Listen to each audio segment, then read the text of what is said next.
This is the story of living simply in Sicily. Why don't you come along with us and sing along the way? If you had a favorite group that you used to sing with, try and imagine you can still hear them now.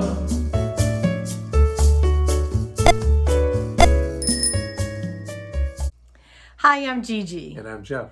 And we're living our best life in difficult times. We hope that everyone's safe. We know we've heard about all the fires, and not only in the United States, but in Sicily. So instead of discouraging you with many news events that you probably get absorbed into your life, whether you want to or not, and the challenges that we all face, we thought we'd just take you on a simple trip of living our best life, a daily things that we do. We have a very close, dear couple of ours that are going to celebrate next week, I believe it is. How many years? Their 75th wedding anniversary. And they're so sweet. We love them so much. They are a very dear couple, very dedicated to taking care of themselves, and they are in their 90s. Yes. In fact, he just had a birthday of 98. 98. I think he just turned 98 years old. And the first thing he did when we talked to him on Zoom was tell us a joke, which he's done that ever since I can remember. And his jokes are just comical, very comical. And they're just such sweet people. Yeah. So a long time ago, he asked me to make him a rum cake. And I'm thinking, as an Italian, there's a certain style of rum cake. But originally where he's from, they make it in a very different style.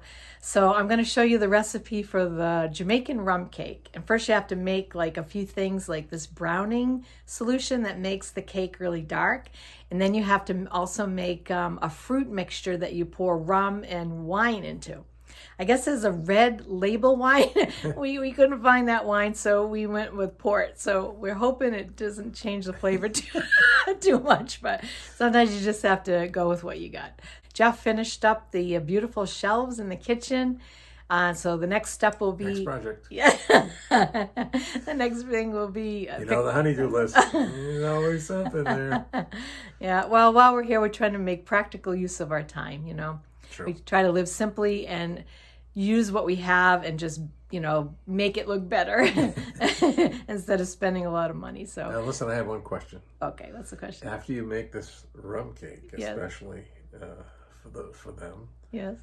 and we drop it off, Yeah. we're not actually going to get to taste it, are we? No, but I was thinking about making like a little cupcake. Like I'll take a little of the extra batter and I'll make 2 cupcakes. There you go. So at least we can try it. Fantastic. We have to try it. Oh, yeah. Before we give it to him, we don't want to kill him or anything. I'll leave the recipe for that. And anything else you wanted to add, Jeff? You look like you have something else to say. No, I'm interested to taste that final product when you get done making it, because I don't believe I've ever had that. No, I don't think we have. I think the last time I made it, he was very cordial and he said, "Oh, this is really good." But I could tell it Probably wasn't quite what he was used to. No, I don't think so. So I said, "Well, I know where he's from," and I'm like, if you asked for that, what would you come up with? And so I found on YouTube a recipe. I'll link the person's recipe that I use. Actually, I looked at a few of them because I kind of do that just to make sure that I don't have one that's off the wall that is very unusual from what most people do. Right. So I always kind of compare a little bit just to check it out. So I came up with a combination of like I usually do, of what I have and what the ingredients are, so. Surprise, surprise. Yeah. So maybe we should cook it and taste a cupcake before we give it to them. You might want to do that.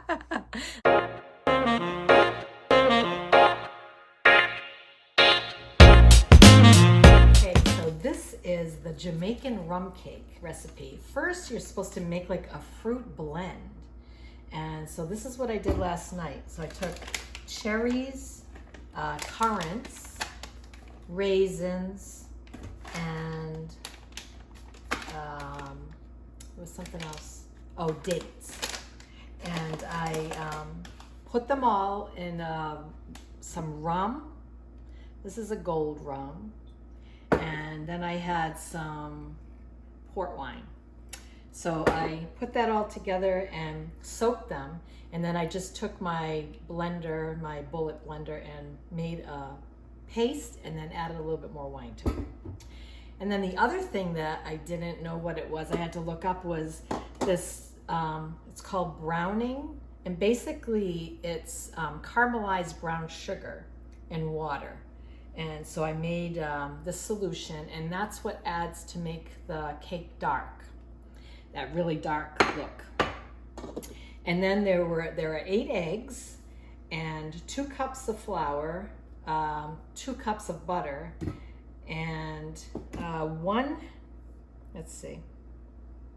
2 cups of brown sugar, 2 cups of butter, and then 1.5 cups of flour. And then there's cloves, half a teaspoon of salt, 1 teaspoon of cloves, 1 tablespoon of cinnamon, 1 tablespoon of nutmeg, 1.5 teaspoons of baking powder, and a tablespoon of vanilla. And then there's 3 cups of this fruit blend, 5 tablespoons of the browning, and then 1/4 cup of wine that after you cook it, after it has all that in it, you add more wine and powdered sugar on top. So this is what we're gonna do. So we have the 1/2 cup of raisins, 1/2 cup of currants, 1/2 cup of prunes, 1 cup of the cherries, the wine, 8 ounces, and 3 ounces of the rum. So let's give it a go. So the first thing I did was make sure my butter is soft, and I have all my ingredients laid out. Oh, there's also lime and lime or lemon zest, orange zest or lemon zest. So I'm gonna just wash these up first. Some kind of a zest or any kind of fruit that I buy in the store. I always use this fruit and vegetable wash or one from Young Living.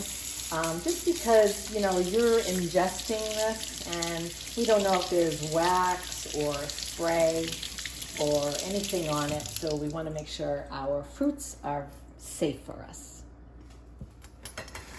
I always find it's much easier to do the zest part before you get the juice out.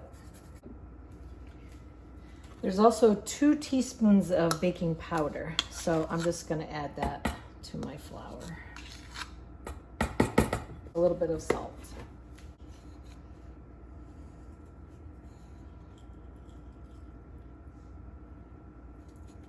All right, so we're going to begin with our softened butter. 2 cups of that.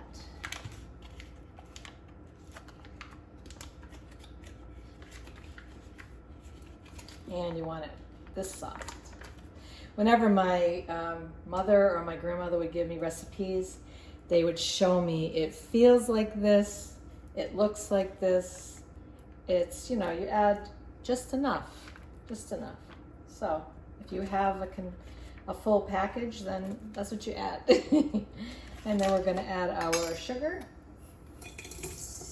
And many of the rest of the recipe calls for a wooden spoon. So I think it doesn't like it to be overmixed, but the initial beginning of the butter and sugar, yes, you do want to mix well. We're just going to cream that together. So when your brown sugar turns a little lighter and it's nice and creamy, that's when it's good. So now we're going to take our flour, our salt, and spices, and we're just going to sift them. Some of the other videos recommended sifting, and I usually do that when I make my cakes, so that's why I'm doing it here. And it doesn't take much more time to do it, and many times your product comes out way better when you sift your flour. And I'm also going to put my spices right in there, my baking powder, everything's in there. So we will just sift. Okay, now I'm just going to crack all my eggs. The cake. So I think this is supposed to be a very wet cake. All right. You can either whisk your eggs or we're going to drop them in one at a time. We're also going to add the fruit mixture that we made. We'll put our mix back on and we'll add a couple eggs at a time just so that it mixes good.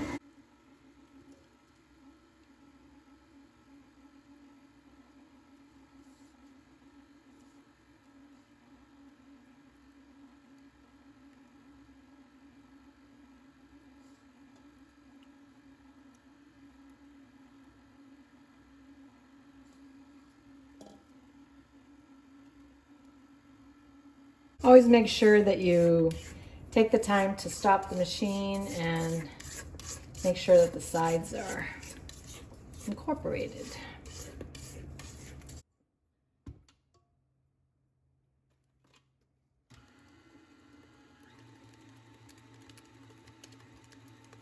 Now we're going to add our fruit mixture.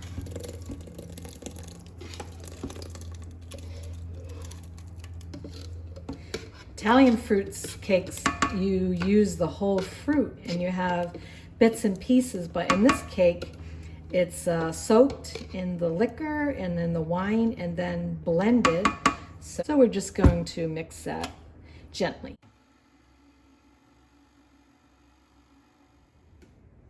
Okay, and I'm just going to add the lime juice and the zest and just blend that. And then we're going to do the rest by hand. This cake bakes in a round baking pan, 10 by 3 inches, or a 9-inch bundt pan. And you bake it at 350 degrees for 1.5 to 2 hours. We're just going to use a wooden spoon. And like I said, I will leave the link of the recipe that I use, but I also adapted it. So mine is a little different. Just keep that in mind. So we're just going to add our sifted flour in little bits where we can try to incorporate it into our batter without over mixing. And this was recommended by all of the videos that I watched.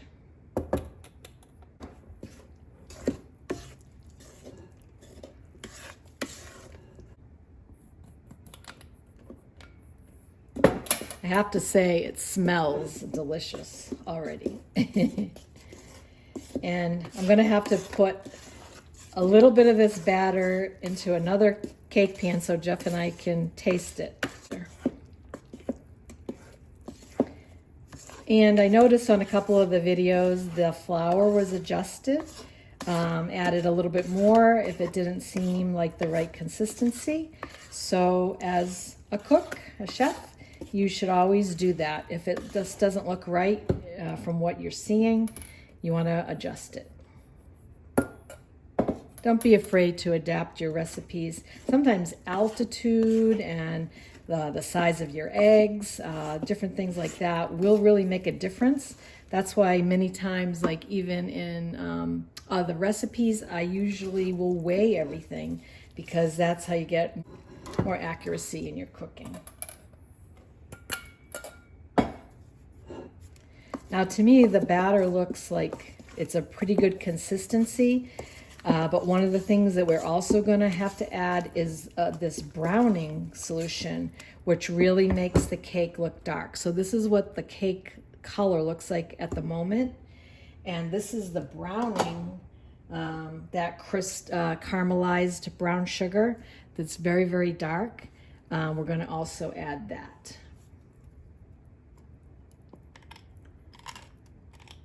This is going to be one sweet cake.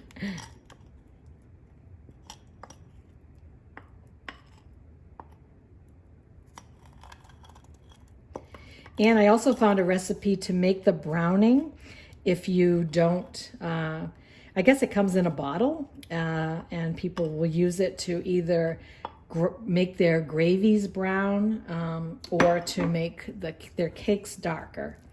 But I just ended up following a recipe to make it by taking 2 cups of brown sugar and caramelizing it on high heat until you came up with this, and then adding water, and you come up with this beautiful thick color. Okay, I really didn't see that it made too much of a difference in the color, but probably when it bakes, it will get darker.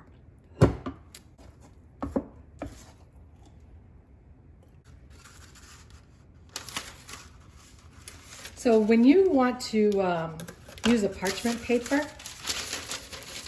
in one of these pans, the easiest way you can do it is to just cut out a piece,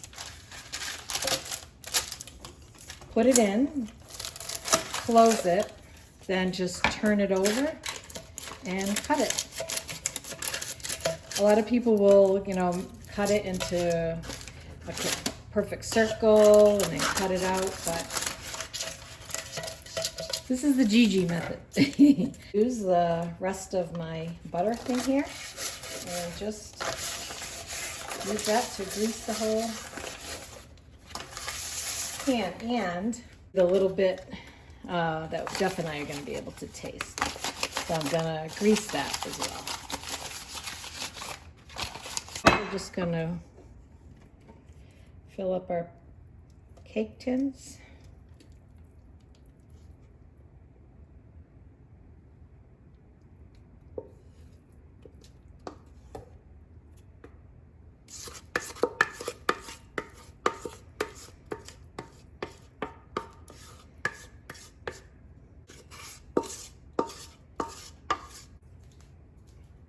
One of the other things that a couple recipes said was to just let it sit on the counter.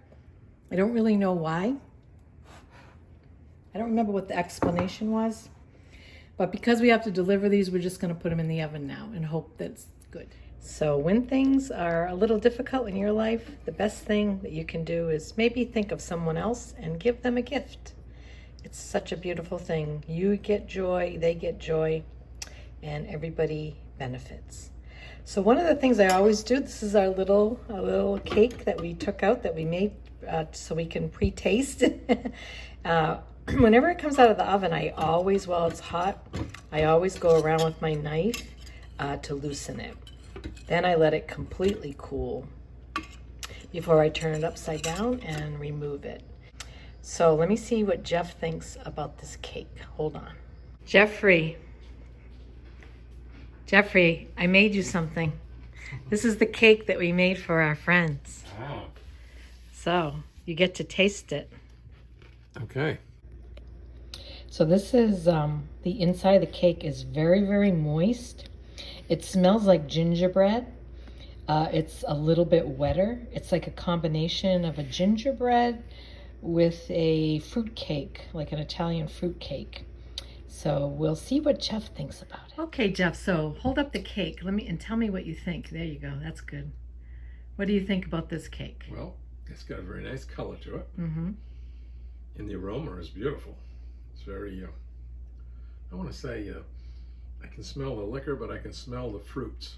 Let me try it. Okay. And it's very moist. Mm-hmm. How is it? I think our friend Clinton is going to enjoy this. Okay. Very much so. It's Very good. Okay, so that's a big thumbs up. Yeah, nice flavor. Sweet, but not too sweet. Nice and moist. And a lot going on there. A lot of flavors. Yeah. Beautiful. All right, good. Thank you. Buon appetito. So one of the recipes said to add a little bit of the wine and the rum on top of the cake. So that's what I'm going to do now. And then I'm just going to sprinkle a little bit of the powdered sugar on top. I did dust this with a little bit more wine and rum, and just a dusting of powdered sugar.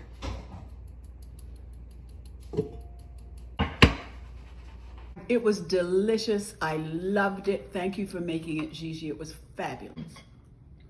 I would say that if it was up to me, I wouldn't let a lot of people eat it. You mean you would eat it all yourself? Absolutely beautiful. Not too sweet, just the right ingredients to bring out that beautiful, beautiful, smooth flavor. Honestly, as someone who's had many, many rum cakes and hasn't liked any of them, that's the first rum cake that I can honestly say I wanted a second slice of. And for someone who doesn't like cakes and usually doesn't eat them, I enjoyed having a piece. I actually ate the entire slice. A big statement. We hope that you try not to get too discouraged about the things that are happening around the world. We're thankful that you've continued to follow us. And thank you for our new subscribers. We're so happy to have you, to be part of our community. If you're not subscribed, please click that little button. And we try to keep things light and encouraging and uplifting rather than Positive. Try to stay positive. Yeah. Yeah. We all have challenges to face, but we can also do it in a positive way. Yeah. You can always find a way around things, and we look forward to better days ahead. So thanks so much for watching. We hope you enjoyed it. Ciao for now. Ciao, ciao. We love you guys. Thank you. Bye.